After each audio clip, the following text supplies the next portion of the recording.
হরে কৃষ্ণ। আগামীকাল শ্রী উৎপন্না একাদশী ব্রত, ইংরাজি 15ই নভেম্বর, শনিবার। এই বিশেষ দিনটিতে আপনারা ভুল করেও কয়েকটি জিনিস একেবারেই খাবেন না, তা না হলে চরম দুর্ভাগ্যের শিকার হতে হবে। নমস্কার দর্শক বন্ধু, আমরা আজকের এই পর্বে জানব একাদশীতে কি খাবেন ও খাবেন না, কোন কাজ করবেন ও করবেন না, এবং একাদশী পালনের সঠিক নিয়ম। পুণ্যদায়িনী সর্বশ্রেষ্ঠ এই একাদশী ব্রত শ্রীহরির অতি প্রিয়। একাদশী ব্রত পালনে যে ফল লাভ হয়, অশ্বমেধ, রাজসূয় ও বাজপেয় যজ্ঞ দ্বারাও তা লাভ করা যায় না। দেবরাজ ইন্দ্র যথাবিধি একাদশী পালনকারীকে সম্মান করেন। একাদশী ব্রতে ভাগবত শ্রবণে পৃথিবী দানের ফল লাভ হয়। অনাহারে থেকে হরিনাম, হরিকথা, রাত্রি জাগরণে একাদশী পালন করা কর্তব্য। আমরা সকলেই প্রায় কম বেশি জানি, একাদশীতে সর্বপ্রথম যে খাবারের ওপর নিষেধ থাকে সেটি হলো পঞ্চ রবিশস্য, অর্থাৎ 5 প্রকার রবিশস্য। কিন্তু জানেন বন্ধুরা, কেন এই রবিশস্যের ওপর একাদশী দিনে নিষেধ থাকে, অর্থাৎ খাওয়া যায় না? পদ্মপুরাণে এই প্রসঙ্গে বলা হয়েছে, এক সময় জৈমিনী ঋষি তার গুরুদেব মহর্ষি ব্যাসদেবকে জিজ্ঞাসা করলেন, হে গুরুদেব, একাদশী কি? একাদশীতে কেন উপবাস করতে হয়? একাদশী ব্রত করলে কি লাভ? এবং এই দিনে পঞ্চরবিশস্য কেন খেতে নিষেধ করা হয়? মহর্ষি ব্যাসদেব তখন বলতে লাগলেন, সৃষ্টি প্রারম্ভে পরমেশ্বর ভগবান এই জড় সংসারে স্থাবর জঙ্গম সৃষ্টি করলেন। মর্তলোকবাসী মানুষদের শাসনের জন্য একটি পাপ পুরুষও নির্মাণ করলেন। সেই পাপ পুরুষের অঙ্গগুলি কিন্তু বিভিন্ন পাপ দিয়েই নির্মিত হলো। পাপ পুরুষের ভয়ঙ্কর রূপ দর্শন করে ভগবান শ্রী বিষ্ণু মর্তের মানব জাতির দুঃখ মোচন করবার কথা চিন্তা করতে লাগলেন। একদিন গরুরের পিঠে চড়ে ভগবান চললেন যমরাজের আলয়ে। ভগবানকে যমরাজ উপযুক্ত স্বর্ণ সিংহাসনে বসিয়ে পাদ্য অর্ঘ্য দিয়ে যথাবিধি তাঁর পূজা করলেন। যমরাজের সঙ্গে কথোপকথনকালে ভগবান শুনতে পেলেন দক্ষিণ দিক থেকে অসংখ্য জীবের আর্তক্রন্দন ধ্বনি। প্রশ্ন করলেন, এ আর্তক্রন্দন কেন? যমরাজ বললেন, হে প্রভু, মর্তের পাপী মানুষেরা নিজ কর্মদোষে নরক যাতনা ভোগ করছে। সেই যাতনার আর্তচিৎকার শোনা যাচ্ছে। যন্ত্রণা কাতর পাপাচারী জীবদের দর্শন করে করুণাময় ভগবান চিন্তা করলেন, আমি সমস্ত প্রজা সৃষ্টি করেছি, আমার সামনেই ওরা কর্মদোষে দুষ্ট হয়ে নরক যাতনা ভোগ করছে। এখন আমি এদের সদ্গতির ব্যবস্থা করব। ভগবান শ্রীহরি সেই পাপাচারীদের সামনে একাদশী তিথিরূপে এক দেবী মূর্তিতে প্রকাশিত হলেন। সেই পাপীদেরকে একাদশী ব্রত আচরণ করালেন। একাদশী ব্রতের পুণ্য ফলে তারা সর্বপাপ মুক্ত হয়ে তৎক্ষণাৎ বৈকুণ্ঠ ধামে গমন করল। শ্রী ব্যাসদেব বললেন, হে জৈমিনী, শ্রীহরি প্রকাশ এই একাদশী সমস্ত সুকর্মের মধ্যে শ্রেষ্ঠ এবং সমস্ত ব্রতের মধ্যে উত্তম ব্রত।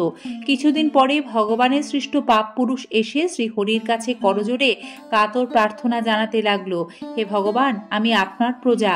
আমাকে যারা আশ্রয় করে থাকে তাদের কর্ম অনুযায়ী তাদের দুঃখ দান করাই আমার কাজ ছিল, কিন্তু সম্প্রতি একাদশী প্রভাবে আমি কিছুই করতে পারছি না, বরং ক্ষয়প্রাপ্ত হচ্ছি। কেননা একাদশী ব্রতের ফলে প্রায় সব পাপাচারীরা পাপ মুক্ত হয়ে আপনার কৃপায় বৈকুণ্ঠের বাসিন্দা হয়ে যাচ্ছে। এখন আমার কি হবে? আমি কাকে আশ্রয় করে থাকব? সবাই যদি বৈকুণ্ঠে চলে যায় তবে এই মর্ত জগতের কি হবে? আপনি বা কার সঙ্গে এই মর্তে ক্রীড়া করবেন? পাপ পুরুষ প্রার্থনা করতে লাগলো, হে ভগবান, যদি আপনার এই সৃষ্ট বিশ্বে ক্রীড়া করবার ইচ্ছা থাকে তবে আমার দুঃখ দূর করুন। একাদশী তিথির ভয় থেকে আমাকে রক্ষা করুন। হে কৈটভ নাশন, আমি একমাত্র একাদশীর ভয়ে ভীত হয়ে পলায়ন করছি। মানুষ, পশু, পাখি, কীট, পতঙ্গ, জল, স্থল, বন, প্রান্তর, পর্বত, সমুদ্র, বৃক্ষ, নদী, স্বর্গ, মর্ত, পাতাল সর্বত্রই আশ্রয় নেওয়ার চেষ্টা করেছি, কিন্তু একাদশী দেবীর প্রভাবে কোথাও নির্ভয় স্থান পাচ্ছি না দেখে আজ আপনার শরণাপন্ন হয়েছি।